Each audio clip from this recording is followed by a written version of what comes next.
Hello friends, मैं doctor आकांक्षा हूँ और मैं एक चाइल्ड और एडोलेसेंट साइकेट्रिस्ट हूँ। आज हम बात करेंगे कि वो बच्चे जिनकी स्पेशल नीड्स हैं, उन्हें मॉर्निंग में जब वो अब स्कूल पहुँच गए हैं और असेंबली टाइम होना है और क्लास में उन्हें बैठना है, तो हम लोग स्कूल्स में उन्हें कैसे मैनेज करेंगे। अभी तक के पिछले वीडियोस में हमने ये सीखा कि बच्चों का मॉर्निंग रूटीन कैसे होना चाहिए, मम्मी ने बच्चे को बढ़िया से प्रिपेयर कर लिया है और अब बच्चा जो भी उसे मीडियम ऑफ ट्रांसपोर्ट है उसके बाद वो स्कूल पहुंच चुका है। अर्ली मॉर्निंग का टाइम है, तो सबसे पहले आएगा कि असेंबली जब होती है तो उसमें बच्चे की जो प्रेफर्ड पोजीशन है लाइन में, जब भी बच्चों को लाइन में लगाया जाता है, वो कहाँ पे खड़ा होना प्रेफर करता है। क्या ये बिगिनिंग में है या मिडल में है। जहाँ पे भी बच्चा प्रेफर कर रहा है, टीचर्स को चाहिए कि उसे जस्ट ऑब्जर्व कीजिए और उसे वहाँ रहने दीजिए। अगर वो फ्रंट में या लास्ट में रहना चाहता है तो शायद बहुत ज़्यादा क्राउड की प्रेजेंस में उसे अनॉयंस होती है। अगर वो बीच में रहना चाहता है तो शायद बच्चों के बीच में वो सिक्योर रहना चाहता है। सो फर्स्ट पॉइंट रहेगा स्टैंडिंग इन लाइन कैसे होना है। दूसरा, अगर बच्चे को साउंड सेंसिटिविटी है, अगर वो एवर्सिव है ड्रम्स की बीट्स को, बहुत लाउड आवाज़ को, तो आप अलाउ कीजिए कि उसे ईयर प्लग्स वो असेंबली में लगा सकता है। उससे क्या होगा, बच्चा ज़्यादा ठीक से बिहेव करेगा, वो असेंबली को अटेंड भी कर लेगा और उसे ओवरवेलमिंग भी नहीं लगेगा एनवायरनमेंट। तीसरा, बच्चे को अलाउ कीजिए अटेंड करना। अगर जो एरिया है आपका वहाँ नहीं खड़ा होना चाहता तो वो थोड़ा दूर क्लासरूम में, स्टेयर्स पे या फिर फर्स्ट फ्लोर पे भी खड़ा होकर असेंबली अटेंड कर ले। उसके साथ में उसका कोई बडी, उसका क्लासमेट उसके साथ रहे। इससे क्या होगा, वो अटेंड भी कर लेगा और उसकी उस बडी के साथ सोशलाइजेशन या बायलैटरल थोड़ी इंटरेक्शन भी हो जाएगी। बडी के लिए आपको ज़रूर करना चाहिए कि आपको बडी रोटेट करते रहना है, ताकि वो बच्चा जो शायद उसी एज का है उसे ये ना लगे कि उसका डेली असेंबली मिस हो रहा है। दूसरा, जो ज़्यादा कोऑपरेटिव या अंडरस्टैंडिंग बच्चे हैं क्लास के, उन्हें रोटेट करते रहिए हमारे उस बच्चे के साथ जिनकी स्पेशल नीड्स हैं। नंबर 4, अगर आपको लग रहा है कि नहीं अटेंड कर पा रहा तो मे बी शॉर्ट टाइम के लिए अलाउ कीजिए।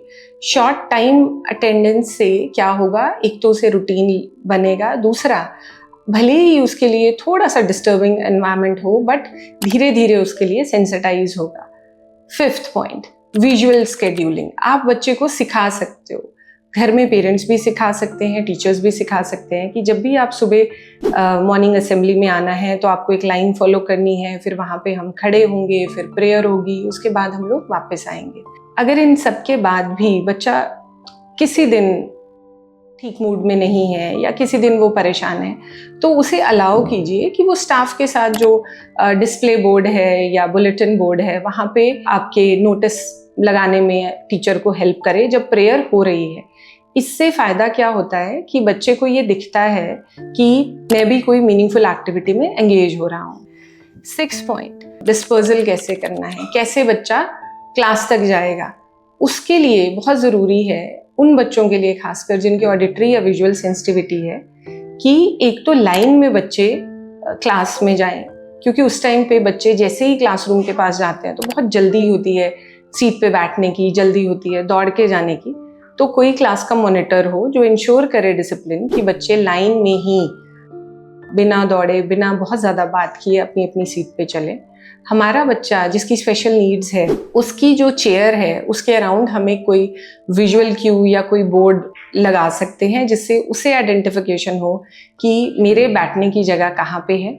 इसके साथ में अगर मान लीजिए इस पूरी प्रोसेस में कहीं पे बच्चे के मेल्टडाउन्स हो जाते हैं, वो बहुत ज़्यादा रोने लगता है या बहुत ज़्यादा स्टिमिंग या लाफिंग बिहेवियर शुरू हो जाता है, तो उसके साथ पैरेलल टॉक कीजिए। उसे सेकंड रूम में टीचर या शैडो टीचर ले जा सकता है और वहाँ जाके उससे बात कर सकते हैं कि we understand this is difficult, हमें समझ आ रहा है कि आप परेशान हो, हम समझ आ रहे हैं कि आपके लिए चीज़ें ओवरवेलमिंग है। उससे क्या होता है, इसे एक talking from the side of child, बच्चे की तरफ से बात करना कहते हैं, क्योंकि उसे नहीं कॉम्प्रिहेंड हो रहा, उसे नहीं बोला जा रहा, तो आप उसके लिए एक सॉर्ट ऑफ प्रॉम्प्टर या ट्रांसलेटर की तरह बोलते हो, इन सब अकोमोडेशन से हम लोग बच्चा सुबह का टाइम जो है वो बहुत अच्छे से उसका ऑर्गेनाइज होता है। बच्चे को मॉर्निंग का जो एक्टिविटीज होती हैं जो बाकी सब बच्चे कर रहे हैं उनमें वो भी पार्टिसिपेट करता है।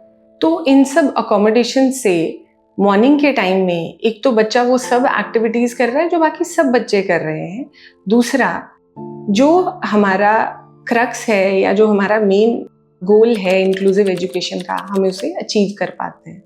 इसी तरह की इंफॉर्मेटिव वीडियोस को लेके हम हर हफ्ते आपके पास आते रहेंगे। किसी और टॉपिक पे आपको और इन्फॉर्मेशन चाहिए तो हमें ज़रूर मैसेज बॉक्स में लिख के बताइए।